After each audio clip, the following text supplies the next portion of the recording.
खोपोलीतील मंगेश काळोखे हत्या प्रकरणी आतापर्यंत 8 आरोपींना अटक, हत्येचा सीसीटीव्ही लोकशाही मराठीच्या हाती। जागा वाटपाबाबत सकारात्मक चर्चा, युती नक्की होईल, कोणतीही अडचण येणार नाही, मुख्यमंत्री देवेंद्र फडणवीस यांचा विश्वास। एकीकडे दोन्ही राष्ट्रवादी एकत्र लढण्यासंदर्भात उद्या अंतिम निर्णय होण्याच्या चर्चेला वेग, तर दुसरीकडे पुण्यात दादांच्या राष्ट्रवादीची शिंदेंच्या शिवसेनेसोबत चर्चा करत बी प्लॅनची तयारी। राज ठाकरे आणि उद्धव ठाकरेंच्या संयुक्त सभांचं नियोजन सुरू, 2 जानेवारीनंतर ठाकरे बंधूंच्या संयुक्त सभा सुरू होण्याचा अंदाज। नाशिक महापालिका निवडणुकीमध्ये अजित पवारांची राष्ट्रवादी आणि शिवसेना शिंदे एकत्र येणार, जागा वाटपाचा 30-70चा फॉर्म्युला ठरल्याची सूत्रांची माहिती।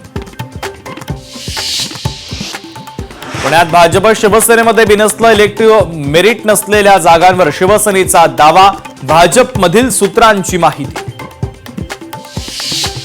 मंगेश काळोखेंच्या कुटुंबियांची उपमुख्यमंत्री एकनाथ शिंदे यांनी घेतली सांत्वनपर भेट, मारेकऱ्यांना सोडणार नाही, आरोपींना फासावर लटकवणार, शिंदेंची ग्वाही।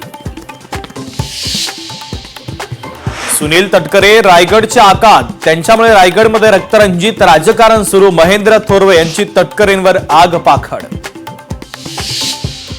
काळोखे प्रकरणाशी आमच्या पक्षाचा काही संबंध नाही, सरकारने या प्रकरणाची सखोल चौकशी करून एसआयटी नेमावी, सुनील तटकरेंची मागणी।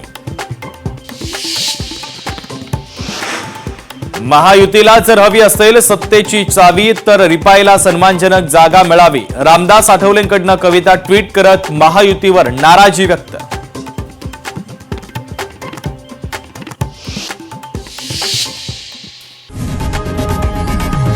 लोकशाही मराठी ऐका, पहा, जागरूक रहा।